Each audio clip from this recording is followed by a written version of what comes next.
Welcome to the What to Read Next podcast. In this podcast, your host, Lori Amin, will interview published authors to chat about their work, journey to getting published, and their book recommendations. If you share a passion for books and always looking for your next read, then join us. Hi, Emma. Welcome to What to Read Next podcast. Hi. Thank you so much for having me again. So happy to have you here. So tell us what you've been up to. So it was it in 2020 that we last talked? 2020, I believe around the fall 2020. Okay. So yeah, after that I wrote and published The Last Piece of His Heart. And now I'm working on a new book, and pretty much, since we've been, quarantined that whole time, like not much has happened, honestly. I did get to finally go to Hawaii, because not necessarily for vacation, but we're going to actually move to Hawaii this summer. And so we're just kind of scoping out the islands. And so I did get to do that. That was pretty fun. Oh my gosh. So moving to the beach. Are you excited? Yeah. Yeah. I am. I just feel like it's a good place. Like, it's a really kind of a spiritual place, honestly. And it has just such a nice vibe, and it's really relaxed. And we just all feel that it'd be a good place to kind of start the next chapter. And like, I think I can write, some more really good books there. I hope, Mm-hmm. and just kind of, try something different for a while. I love it. Yeah. Are you familiar with the climate? Like, it's like 80 degrees. It's always like warm. Oh yeah. Summertime. No, that's what I want. I get cold when it's like 72. So I am all about like being warm constantly. I'm looking forward to never wearing jeans ever again. Like, it's all good on that front. Yeah, I grew up in the Caribbean, so I'm like familiar with that. And I was like, yeah, it's like, really? It's so nice. It's like 80-degree weather all year round. Oh, that's like, so cool. I'm like, whereabouts? I should move to somewhere more and just like have no hard pants rule, But you moved from the Caribbean to Chicago. I can't imagine a different climate ever. Well, I lived in Syracuse. I went to school at Syracuse, which is like, I did not realize it's the snowiest place on earth. Like, not on earth, but like in the States. It's like a pretty snowy place. And then I moved to New York, DC, and then New York. And I lived in New York for 14 years. So like, I've been in like cold weather for like 20 years. But I grew up in Puerto Rico. Like, I was like, my family still lives there. So every time I go Christmas, it's always like warm weather. Like, I've never had like, it was like when I moved here, I had like the whole idea of white Christmas, like snow, but I'm like, that did not exist, Oh, that's cool. That's cool. I'd love to go to Puerto Rico someday. I've heard only that it's beautiful and warm. So it is beautiful and warm. Puts it on my list. It is beautiful and warm. It just like, it's similar to Miami in many ways. Like, it's Spanish speaking, but it's a very Americanized city. So there's pretty much all the amenities like you can imagine in any city. But it's just like nice beaches and just like fun, hiking places and stuff like that. So, but you'll have that in Hawaii. So you have places to go for hiking, and go to the beach. Yeah, I got to be careful. The last time I went hiking, I was in Kauai when we were also in our island hunt, and I ended up blowing out my knee. So I might have to be careful on the hike, stick to the beaches and stuff. Oh my gosh. Yeah. So the Last Piece of His Heart was the latest book you released. Tell us all about it. Why should we read it, pick it up, and what do you enjoy about writing? Well, that's the last book in my Lost Boy series. They're all standalones, like they're interconnected. It kind of follows like these three friends, Miller, Holden, and Ronan. And The Last Piece of His Heart is Ronan's book. So their kind of like friendship and bromance, so to speak, is like, of those three guys, is kind of like a thread that goes through the whole series. So although you can read them separately and still follow the plot, no problem, it's kind of like the romances in each book are kind of like companion to the friendship that these three guys had. And you can get like the full arc of the story if you start at the beginning with the girl in the love song. But if not, it's fine too. The Last Piece of His Heart is Ronan's kind of like the bad boy of the three. You have Miller, who's like the poor boy, like the wrong side of the tracks, who becomes a rock star. And then you've got Holden, who he's had a pretty troubled past, and he and his love interest River are kind of like dealing with just, coming out and, learning to accept themselves and that sort of thing. And then with Ronan, like, he's the bad boy. He's had a traumatic past. I put all my characters through such trauma. Oh, we're gonna talk about that. Okay. And his love interest is Shiloh, and she is this jeweler in the making. She's like, her talent is creating jewelry, and she has her own kind of familial issues that she's working through, and they kind of come together. They're like really strong and stubborn. They kind of come together and realize that they're like, stubbornly, they're perfect for each other, and it's their story. So I really love that one, and I love it because, well, it's the last one, and I feel like I said, with the friendship of the three, it kind of like, not only does it wrap up Ronan and Shiloh's story and they get their happily ever after, but the kind of all of the Lost Boys come full circle. So it's special for that reason too. I'll miss them. Oh, I love this. And so let's talk about, like, you write some angsty, some emotional reads. Like, what's the writing process for you to get in that headspace to write those stories, to take the reader on a journey? Like, literally, I know they're gonna be happy in the end, but you take us on a journey. Yeah, they have to work for it, I guess. I don't know, to get in the headspace, I think everybody, part of the reason why I write that way, I'm really interested in exploring how people in general get through hardships in life and trying to come out on the other side. And I like writing about, like, strength and maybe not knowing you have strength to do it, and then coming through anyway, or like finding your inner strength, or finding your inner, love for yourself, not just love with someone else. And I really like that, like, idea of, people conquering the hardships and traumas in their life and coming out on the other side. Because I think everybody has that to some degree or another. I know most people do. That's what life does. It kind of tests us.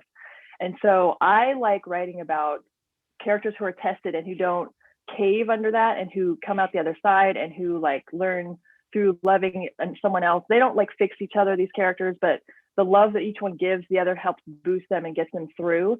And I feel like everybody has that within them, and it may seem impossible or hopeless, but it's really not. And so I put these characters through so much, and they come out the other side, because I'm hoping to convey that anyone else, any reader, can do that too.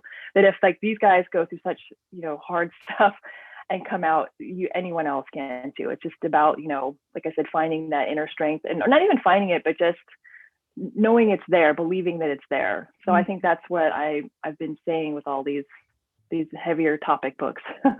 I love this. Yeah, I think it's like, we all go through trauma. We all go through like emotional turmoil, obstacles, like, so it's like, I think it's important, like, for us to, as readers, to go look at romance. It's like, it's a reflection on, like, some stuff that you have gone through, and, like, helping you see, like, how another person had gone through it, or exactly, or showing you what a toxic relationship looks like, or what is a healthy relationship looks like, and what works and what doesn't work, what boundaries, like, all these different topics are, like, reflected when you read, and you can actually explore it and see, like, it can actually, smash patriarchy and smash all the different toxic, stuff. Like, it gives you, like, a whole blueprint of how to do things differently, Exactly. And I feel like, some people say, oh, well, your stuff is pretty heavy. Well, there's, like, a ton of other romance authors who don't deal with maybe heavier stuff. And a reader can find, I think,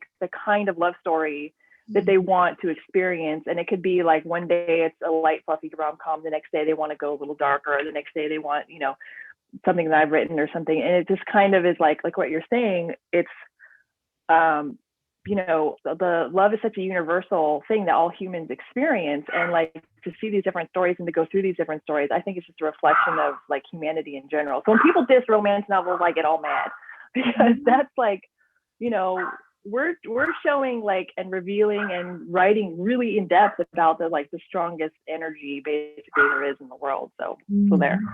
Yes. I love this. Yes. So let's talk about self-care in the pandemic. So what's your self-care looks like now? I've, in the pandemic, we're all sitting at, staying at home, but I always stay at home anyway, basically, because I'm like, I work from home and I'm in my jammies all day and I'm at the computer typing, and I don't really go out too much. So it didn't change all that much for me in that sense, except I didn't get to travel, that is a self-care thing, actually.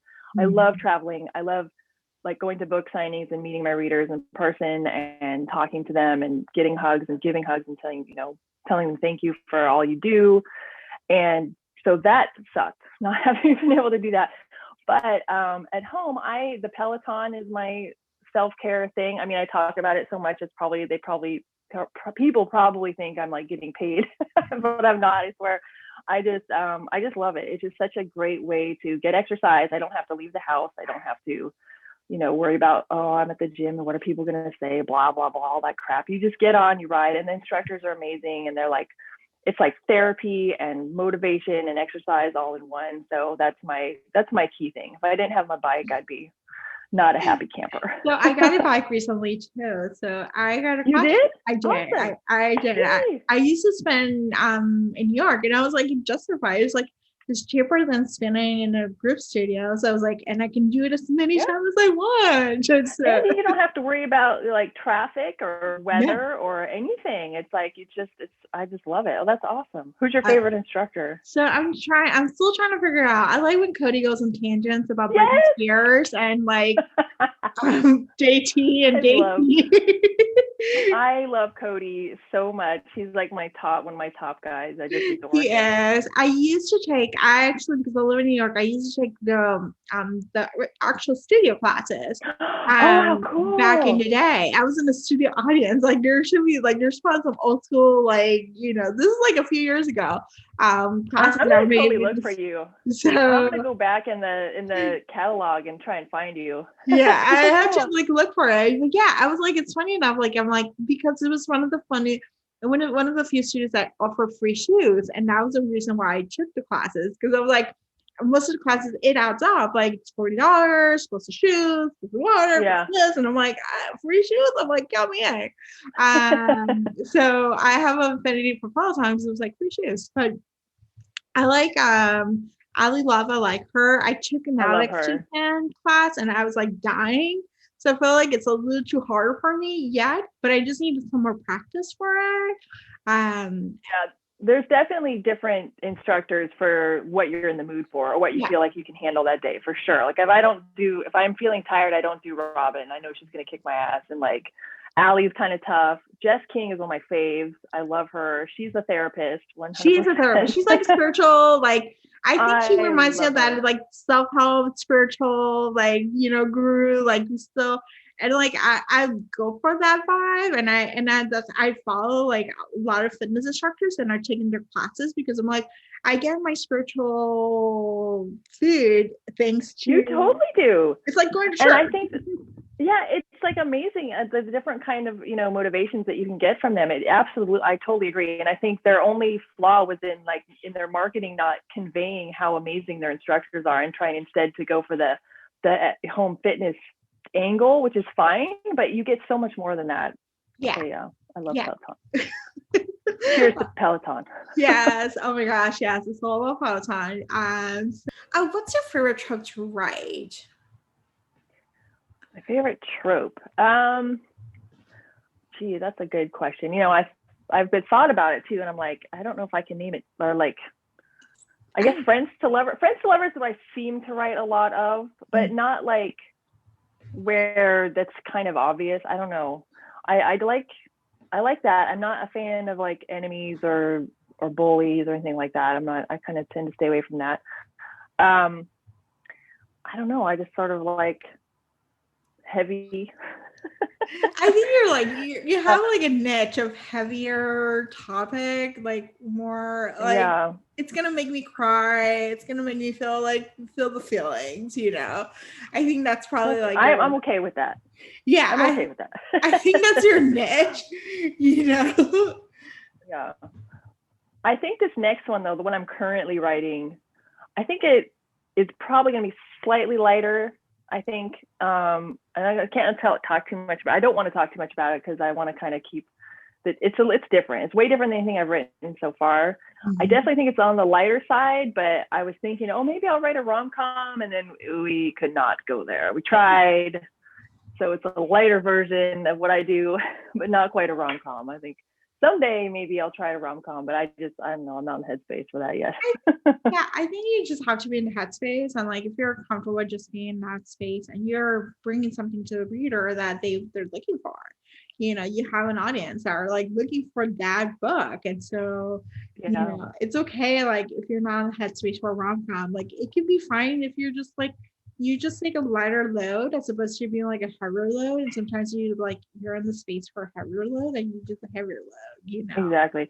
And I think The Lost Boys was pretty heavy. It was like 3 pretty heavy books all in a row. The first one, not quite as much as the last 2, but still pretty heavy. And so, I do want to be true to what I need to do as a storyteller, but you're right. Like I think even I needed a break a little bit from the super heaviness of it. So doing this next one, it still has like a lot of the elements that that I tend to gravitate toward. But yeah, I think it's a teeny bit on the lighter side. We'll see. I could be completely wrong by the end of it. No, I'll leave it to the readers. I don't really like to even like talk about what I do. I'm like, I'll let the readers say, because you guys are the ones that, can like, I don't know, like categorize what it does for you. Yes. Oh my gosh. So let's check some book recommendations. Is there any book that you have read that you recommend? Any other authors you should check out? Well, I tend to try to not read too much romance, honestly, because I feel like, I'm trying to like, I don't know, I feel like if I read too much romance, I might start inadvertently pulling things that from other stories, and I don't want to do that. It's hard enough already, honestly, to come up with plots. There's that old saying that like every story has already been told, and I really don't want to like be derivative as much as is possible. And so I tend to read a lot of nonfiction and some more like women's literature type novels. I'm currently reading City of Girls by Elizabeth Gilbert. I don't know that I recommend it yet. I'm so early on, but she's really fun, and I love her. But as far as our romance goes, I do read some, and I love Kennedy Ryan. I don't think anything I recommend is going to be like, oh, who is that? It's going to be like people, Kennedy. Kennedy's awesome. I love Kate Stewart. Oh, and I read Robin Leaves the Idea of You. I know I'm really late to the boat on that one. Oh my gosh, but yes. Oh my God, I love that book so much. And I'm like, well, damn, I can never write an age gap romance ever because she already wrote it, and it's how I would want to write it with a rock star, and like, oh, it's just perfect. I'm like, okay, well, I missed the boat on that one, but yeah, I got to read that one. Yes, that one I highly recommend.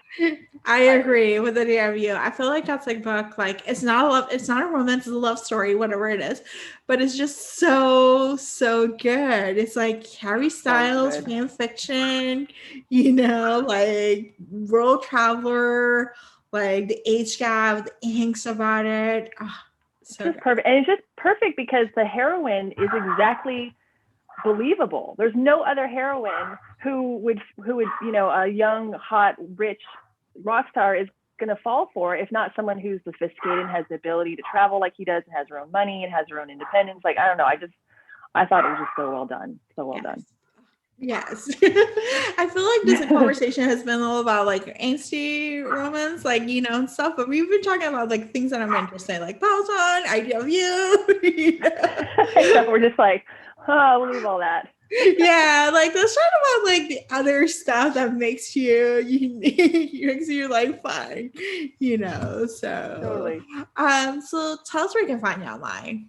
EmmaScottWrites.com is my website, and then you can subscribe there. People can subscribe there if they want to get my newsletter, which I try not to be spammy at all. It's very like, it's once a month, and there's going to be a lot of like free content. Like you can get bonus scenes from Girl in the Love Song and other books. I'm going to start putting more free content through the newsletter, so subscribers can get that and kind of see where the characters are, checking in with them and that kind of thing. And I'm on Instagram at Emma Scott Writes also, and then I have my Facebook page, Emma Scott Author, I believe. And then I'm on Twitter, but I don't really. Twitter's where I go just to kind of talk about stuff. I'm really bad at promoting my books on Twitter. Oh, I'm on Bite in Maine too. Bite in Maine. I do have an account there, so I would say those are the best places for like book related content. And then you can just find me on my personal page or Twitter if you want to like talk about other stuff or rant. I tend to rant on Twitter, so I don't really promote that too much. I feel like that's like a good place for Twitter. I love like following authors. I'm like, yes, I agree with you, with the rants and just stuff. I'm like, okay, this is good, I know, it's like where I get my news, and then if the news is like making me angry or like upset, then I try not to, but that's where I go to vent a little bit. And you can always tell if I'm in a bad mood because I'm more vocal on Twitter. You can see, oh, okay, she's having a bad day. I love this. Well, thank you, Emma, for being on the show. Thank you so much for having me again. It's so nice talking to you, even though, well, we did talk about books. We got some book talk in there. Okay. If you enjoyed this podcast, feel free to share with friends, subscribe, rate, and review the show. This is the easiest way to support the podcast. For book recommendations, author interview archives, and other fun book resources and tips, please visit watchrenexblog.com. The Watch Read Next podcast is part of the Frolic Network. To discover new shows to listen and love, please visit frolic.media/podcast. Thank you so much for listening and have a great day.